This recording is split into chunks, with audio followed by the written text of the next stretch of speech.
Assalamualaikum warahmatullahi wabarakatuh.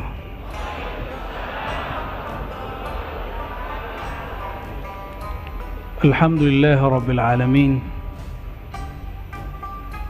binuri habibihi sayyidina Muhammad sallallahu alaihi wasallam arafnahu wa abadnahu.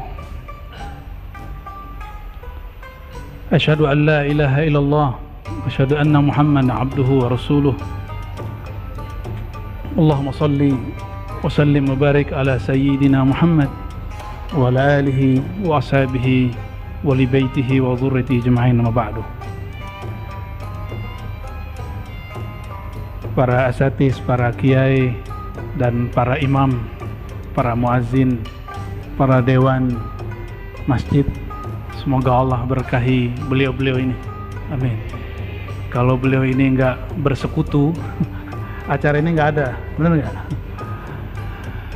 Maksanya soleh bener ya? Karena nama beliau memang Kiai Soleh. Insya Allah kalau waktu kami luang, kebetulan saya juga tinggal nggak jauh dari sini.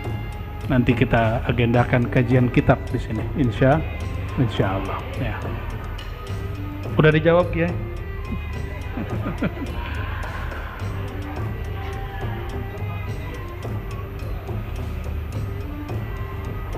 Sebelumnya mari kita baca surah Al-Fatihah untuk diri kita sendiri, rohani, pikiran kita semua, untuk baginda Nabi Muhammad SAW, untuk orang tua kita, guru-guru kita, untuk yang membangun masjid ini, yang mengurusi masjid ini, dan siapapun yang hadir malam ini. Al-Fatihah.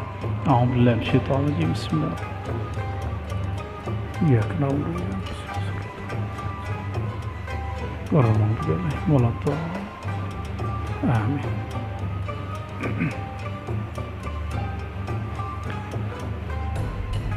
Karena tema kita hijrah, kebenaran di dalam kitab Al-Hikam. Kalau di kitab saya nomor 43, di beberapa kitab yang lain nomor 50 atau ada yang lebih. Ada pembahasan khusus mengenai hijrah. Dan bahkan Imam Athaillah Sekandari yang menulis Hikam, beliau menukil hadis hijrah. Hadisnya pasti sudah paham. Faman kanat hijratuhu ya ilallah wa rasulihi fahijratuhu ilallah wa rasulih. Ini hadis pertama yang diajarkan guru kami Kiai Ali Mustafa Yaqub di sini. Dulu ngajar kitab Arba'in, masih ingat? Yang dulu ikut kajian Kiai Ali Mustafa Yaqub pasti ingat ya. Beliau khatam kajian kitab beberapa hari setelah itu, beliau juga khatam umurnya. Jadi masjid ini saksi salah satu masjid terakhir yang beliau jambangi sebelum beliau wafat ya. Semoga guru kami diridai Allah di alam sana. Amin. Apa kata Imam Athaillah Sekandari? Bismillahirrahmanirrahim. Wanzur ila qaulihi sallallahu alaihi wasallam. Perhatikanlah sabda Nabi Muhammad sallallahu alaihi wasallam. Biasa kita sering dengar tapi tidak wanzur, tidak menelaahnya. Faman kanat hijratu, siapa yang berhijrah ilallahi wa rasulih, kepada Allah. Allah itu di satu tempat atau bukan? Enggak. Karena Allah bukan benda, maka Allah tidak memerlukan tempat. Maka jika disebut berhijrah kepada Allah, itu bukan berpindah secara fisik. Maka ini disebut al-hijrah minal maddiyah, berhijrah dari sisi materi kepada sisi rohani. Berhijrah dari pahala kepada yang punya pahala. Bapak Ibu, saudara-saudariku, sampai kapan beribadahnya karena pahala?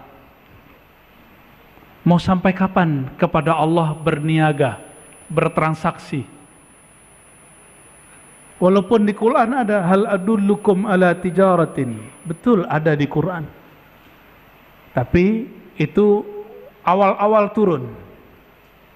Awal-awal turun. Hadis ini mengajarkan apa? Siapa yang hijrahnya untuk Allah dan Rasul, berarti siapa yang berpindah, yang gerak hidupnya untuk Allah yang maha zahir dan maha batin, berarti dia mulai beribadah itu bukan lagi karena transaksi pahala. Seandainya tidak ada ustadz yang mengatakan sholat duha melancarkan rezeki, masih sholat duha kah? Bagaimana?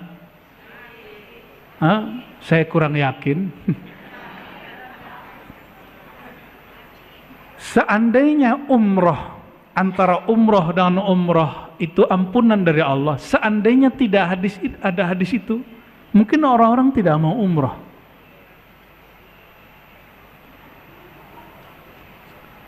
Seandainya tidak ada hadis, siapa yang duduk ba'da subuh sampai terbit matahari, maka bagi dia pahala umroh dan haji tamah sempurna. Siapa yang mau duduk?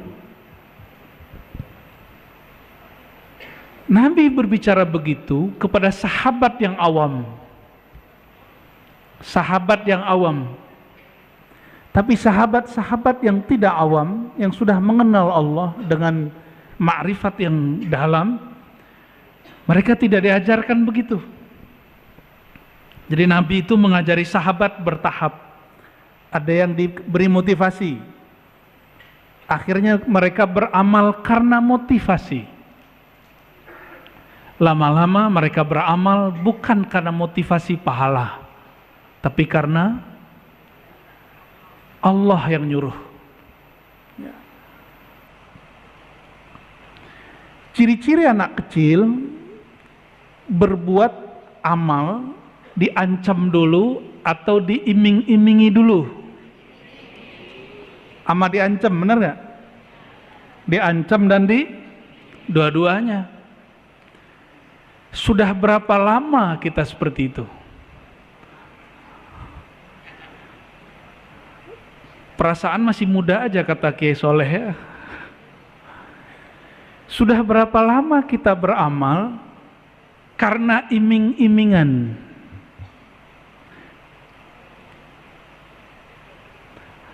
Kalau anak sudah gede, dia sholat itu bukan lagi karena diancam atau tapi karena dia sadar. Maka anaknya sebut, kamu sudah dewasa nak. Ini yang di depan saya sudah dewasa belum rohaninya? Seandainya tidak ada ayat ala bidzikrillah tatmainnul qulub, ketahuilah hanya dengan menyebut nama Allah kalbu menjadi tenang. Seandainya tidak ada ayat ini, mungkin orang jarang berzikir kepada Allah. Karena kita ini biasa dididik seperti pedagang sama pembeli.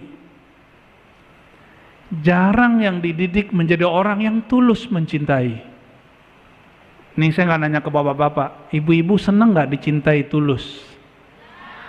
Apalagi umur udah nambah gini ya nggak? Dicintai bukan karena cantik, bukan karena kaya atau dan lain sebagainya. Kan begitu maunya, benar nggak? Itu bapak ibu, ini ibu-ibu saya kabarin, itu sebenarnya sifat Allah yang Allah sedikit percikkan kepada ibu-ibu.